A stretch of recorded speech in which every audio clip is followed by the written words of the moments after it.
புலிதேவர். அதான் நம்ம சொன்னோம் இல்லைங்களா, அந்த பிரிட்டிஷ் கிழக்கிந்திய கம்பெனி அவங்களுடைய தலைமையில கர்னல் ஹாரன் தலைமையிலான படையுடன் மப்புஸ்கான், இந்த மாப்புஸ்கான் அப்படின்றவர் யார் அப்படின்னு சொல்லிட்டு பார்க்கும் பொழுது ஆற்காடு நவாப்பினுடைய சகோதரர். இந்த இரண்டு நபர்களும், நம்பர் 1 இவரு மாப்புஸ்கான், சரிங்களா? இந்த இரண்டு நபருமே கர்னல் ஆரன், இந்த இரண்டு நபர்களுமே என்ன பண்றாங்க, திருநெல்வேலிக்கு போறாங்க. அவங்களுடைய படை வீரர்கள் அந்த ஆர்மிஸ் எல்லாம் கூட்டிக்கிட்டு திருநெல்வேலிக்கு போறாங்க. போயிட்டு என்ன ஏதுன்னு கேட்டுட்டு வந்துடலாம் அப்படின்ற மாதிரி, சரிங்களா? பழைய படங்கள்ல மறு வச்சுக்கிட்டு கபாலினா வந்து நிப்பா, அது மாதிரி நினைச்சிட்டு அவங்க என்ன பண்றாங்க, அங்க போறாங்க. அங்க போன பிறகுதான் தெரியுது. போற வழியிலேயே மதுரையை வந்து கைப்பற்றிடுறாங்க. ஈஸியா என்ன பண்ணிடுறாங்க, மதுரைய ஹேண்டில் அதை வந்து கைப்பற்றிடுறாங்க, கேப்சர் பண்ணிடுறாங்க. இதே போலதான் அங்கேயும் இருக்கும் அப்படின்ற நோக்கத்துல திருநெல்வேலி போன பிறகுதான் தெரியுது, பூலிதேவரை அடிபணிய வைக்க போதிய படை இல்லாததால், ஹாரன் திட்டத்தை கைவிட்டதால் கம்பெனி நிர்வாகம் இவரை திரும்ப அழைத்துக் கொள்கிறது.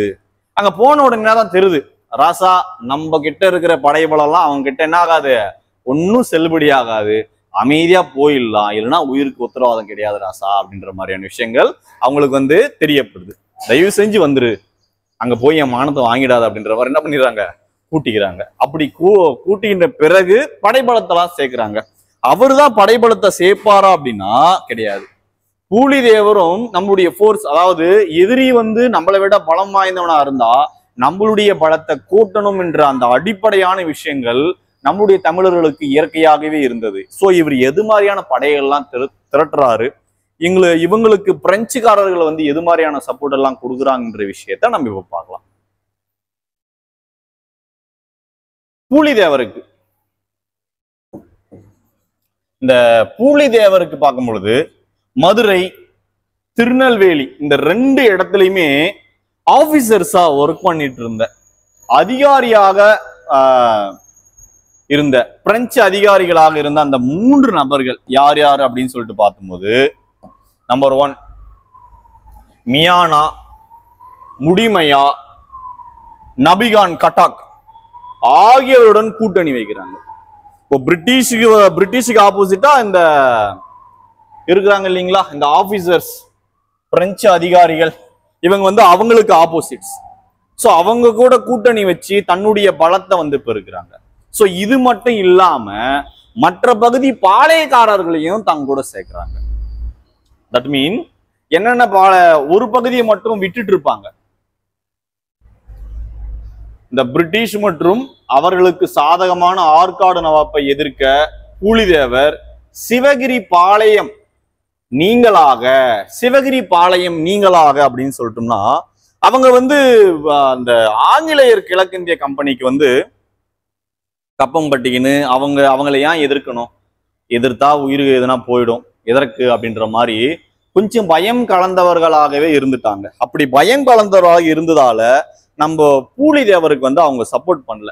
நமக்கு எதுக்கு வம்பு, நம்ம இருக்கிற இடம் தெரியாம இருந்துட்டு போயிடலாமே அப்படின்றதுனால அவங்கள, சரி நீ வரலன்னு சொன்னா உங்ககிட்ட நான் மண்டிட்டு நான் அவங்ககிட்ட நான் கேட்கல, வரலையா விட்டுடு, நீ அவங்கள எக்ஸப்டடா மற்றவங்களெல்லாம் நம்ம சேர்க்கலாம் அப்படின்றதுனால மற்ற பாளையக்காரர்கள் நம்ம பார்த்தீங்களா, கிழக்கு மேற்கு அப்படின்ற மாதிரி அந்த பாளையக்காரர்களை என்ன பண்றாங்க, சேர்த்துக்கிறாங்க.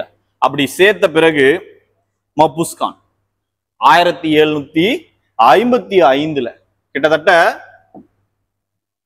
கம்பெனி, அந்த கிழக்கிந்திய கம்பெனி இருக்கு இல்லைங்களா, அவங்க சிப்பாய்கள், அவங்க அதுக்கடுத்து 600 படை வீரர்கள் அவங்க கிட்ட ஒர்க் பண்றாங்க இல்லைங்களா, தமிழ்நாட்டை சேர்ந்தவங்க, இந்தியர்களை சேர்ந்தவங்க, அவங்க கிட்ட ஒர்க் பண்ணக்கூடிய படை வீரர்கள். இவங்களை வந்து சிப்பாயின்னு சொல்ல மாட்டாங்க, அவங்க தான் சிப்பாய், யூனிஃபார்ம் போட்டு அவங்க அப்படி இருப்பாங்க. இவங்க வந்து கையில கத்தி சில ஆயுதங்கள் கொண்டு 6 பேக்கோட அப்படி அந்த ஒரு கம்பீர தோரணையா இருப்பாங்க. சோ இந்த 2 பீப்புள்ஸுமே கூட்டிட்டு போறாங்க. சிப்பாயிங்க வந்து 1000, இவங்க வந்து 600. எந்த இடத்துல சந்திக்கிறாங்க அப்படின்னு சொல்லிட்டு பார்க்கும்போது களக்காடு என்றும் இடத்தில் பூலிதேவரை சந்திச்சனர். இந்த இடத்துல ஒரு ஃபன் மாதிரி நம்ம ஞாபகம் வச்சுக்கலாம். 2 பேரும் சந்திக்கிறாங்க. பாட்ஷா படம் நினைக்கிறேன், ஆமா, ரகுவரன் சார் ஒரு சைடு இருப்பாரு, ரஜினி சார் ஒரு சைடு இருப்பாரு. என்ன சொல்லுவாங்க, கண்ணா நீ கொஞ்சம் அந்த பக்கம் பாரு, அப்படின்னு சொல்லிட்டு சிரிச்சிட்டு பிறகு நீ கொஞ்சம் இந்த பக்கம் பாரு அப்படின்ற மாதிரி ரெண்டு பேருமே சந்திச்சுட்டு இருப்பாங்க. இவங்க சைடு அந்த ஆங்கில கிழக்கிந்திய அந்த கம்பெனி அந்த சைடு பார்க்கும்பொழுது 1000 சிப்பாய்கள் 600 படை வீரர்கள். இவங்க சைடு டோட்டலாவே 2000 பேர் இருப்பாங்க. அப்போ ஸ்ட்ரென்த் வந்து இவங்க சைடு ரொம்ப அதிகம். அதனால என்ன பண்ணிட்டு இருப்பாங்க, அவங்க அழகா ஈஸியா வந்து ஜெயிச்சிட்டு இருப்பாங்க, இவங்க தோல்வியை தழுவி இருப்பாங்க. ஸோ இந்த இடத்துல ஒரு த்ரில்லிங்கான ஒரு விஷயம் இருந்திருக்கும். அதான் பூலிதேவர் அந்த களக்காட்டுல, சரிங்களா, களக்காட்டுல என்ன சொல்றாரு, திருவிதாங்கூரின் வீரர்கள், எந்த திருவிதாங்கூர் வீரருடைய 2000 பேர் சேர்த்து கொண்டு மப்புஸ்கானை தோற்கடிச்சிட்டார். ரசா, என்கிட்ட 2000 பேர் இருக்காங்க, உங்ககிட்ட 1600 பேர் தான் இருக்காங்க, நீ ஒன்னும் வேலைக்கு ஆகாது, சரியா, படையே வந்தாலும் தடையே இல்லாம அழிச்சிட்டு போயிடும் அப்படின்ற மாதிரி என்ன பண்ணிட்டாரு அவரு, அழகா அவரை தோற்கடிச்சிடுறாரு. அதுக்கடுத்து இவர் என்னடா 2 தடவை போறோம் ஈஸியா தோற்கடிச்சிடறான், என்ன நம்ம கிட்ட அவ்வளவு ஃபோர்ஸ் இல்லையா, இருக்கு, அவனையும் அழிக்கிறதுக்கு ஒருத்தன் இருக்கான் அப்படின்ற மாதிரி என்ன பண்றாங்க. அதுக்கடுத்து மருதநாயகம் அப்படின்றவரை வந்து அனுப்புறாங்க. அவர் கிட்டத்தட்ட 2 மாதங்களா முற்றுகையிட்டு அவர் வந்து தோற்கடிச்சு வச்சிருப்பாங்க. சரி, அதை பத்தின விஷயங்கள் நம்ம பார்க்கலாம். கம்பெனியரால் அனுப்பப்பட்ட யூசப் கான், சரிங்களா, அந்த கான்சாபிக் என்ற அந்த யூசப் கான், அவருடைய இயற்பெயர் பார்க்கும்போது மருதநாயகம், சரிங்களா, இவர் வந்து மதம் மாறி இருப்பாரு. ஸோ அதனால வந்து பெயர் வந்து மாற்றப்பட்டிருக்கும். 1600 நான் சொன்னேன் இல்லைங்களா மருதநாயகம் அப்படின்ட்டு. அப்போ அவர் முடிவு பண்றாரு, அப்ப இவர் ஆங்கிலேயனால இவனை அடிக்க முடியாது, அப்ப இதே மண்ணுல பிறந்தவனால இவனை அழிக்க முடியுமா, தோற்கடிக்க முடியுமா, சோ ஷார்ப்பா ஒருத்தனை இறக்கி இருக்க பாரு அப்படின்ற மாதிரிதான் மருதநாயகத்தை அனுப்புறாங்க. அவரு கூட வந்த உடனே எல்லாம் இவரை வந்து டச் பண்ண முடியல. கிட்டத்தட்ட 2 மாதங்கள் வந்து இவரை முற்றுகையிட்டு சில பகுதிகளை இவர்கிட்ட இருந்து வாங்குறாங்க. ஸோ அந்த இன்ட்ரெஸ்டிங்கான விஷயங்களை நம்ம பார்க்கலாம். அந்த மருதநாயகம் 1600 ஆங்கிலேயர்களின்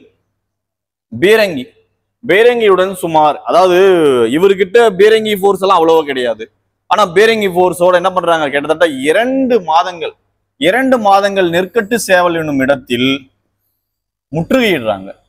1 நாள் 2 நாள் தாங்கலாம், 2 மாசமா பீரங்கியோட போர் தொடுத்தா என்னதான் பண்ண முடியும்.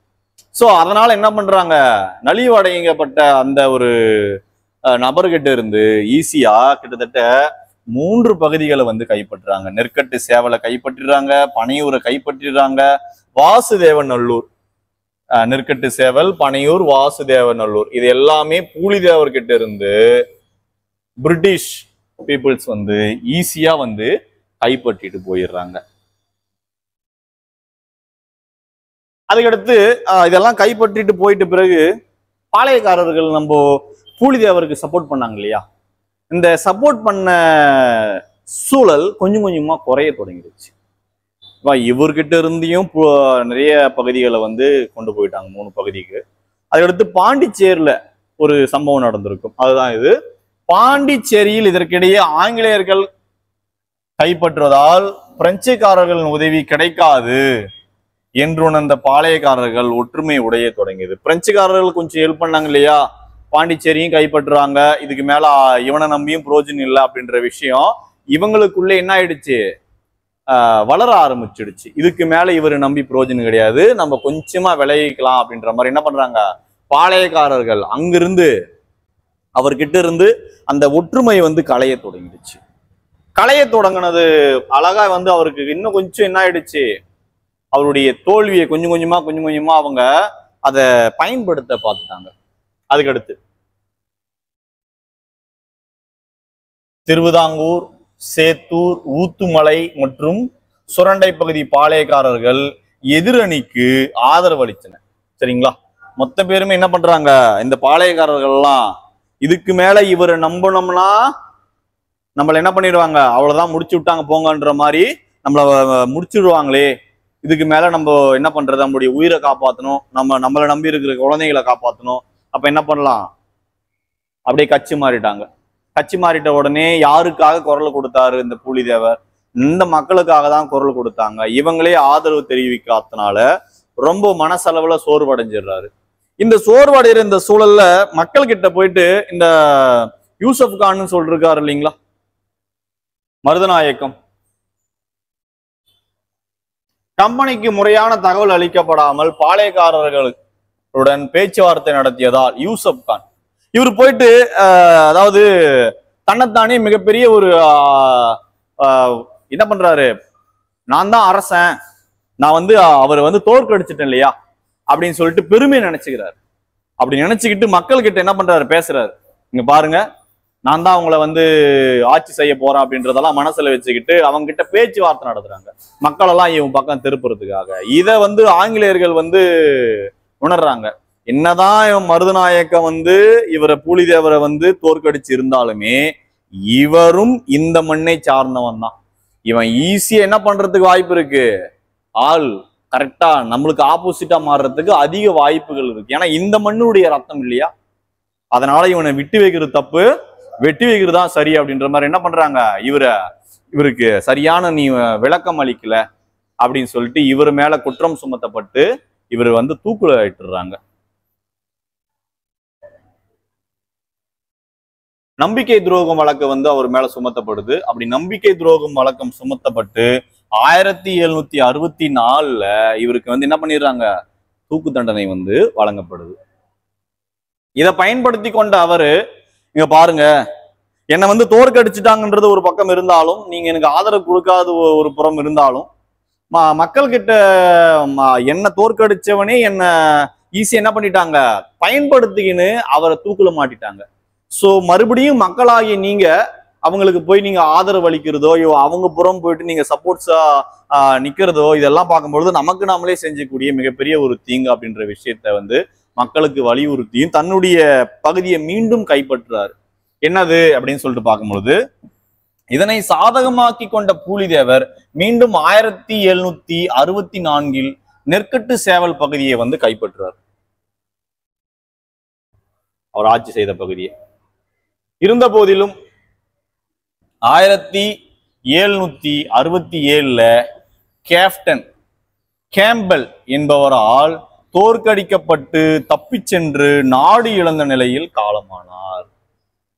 கடைசியா என்ன பண்றாங்க, அவரையும் தோற்கடிச்சு அந்த பகுதியும் கைப்பற்றப்பட்டு நாடு இழந்த நிலையில வந்து காலமாகிறாரு. சரிங்களா, இத்தகைய மாவீரன். இவர் கூட படைகள்ல ஒன்று தலைமை தாங்கியவர் தான் ஒண்டி வீரன், வீர தோரணையோடு இருக்கக்கூடிய இவர். இந்த ஒண்டி வீரன் அப்படின்றவர் யார் அப்படின்னா, அவருடைய படையில ஒரு ஸ்குவாடுக்கு தலைமை தாங்கினவர். சரிங்களா, அவருடைய அதாவது பூலிதேவருடைய போர் வாள் அப்படின்னு கூட இவர் வந்து சொல்றாங்க. நிறைய இவர் வந்து ஒரு கை வந்து இழந்த நிலையில பெருமையா சொல்லுவாங்க. இப்போ ஒரு பர்சனுக்கு ரியலிஸ்டிக்கா நம்ம எடுத்துக்கிறோம் அப்படின்னா, ஒரு கையே ஒரு 10 நாள் உடம்பு சரியில்லாம போனாலே அவர் ஃபேஸ் எல்லாம் பார்க்கும் பொழுது அப்படியே வளவளத்து போயிட்டு அப்படியே ஒரு மாதிரி சோகமா தான் இருப்பாங்க, தாடியெல்லாம் விட்டுட்டு. ஆனா இவரு ஒரு கையை இழந்திருக்கிறாரு. இழந்துட்டு என்ன சொல்றாரு, அதை பெருமையா சொல்றாரு.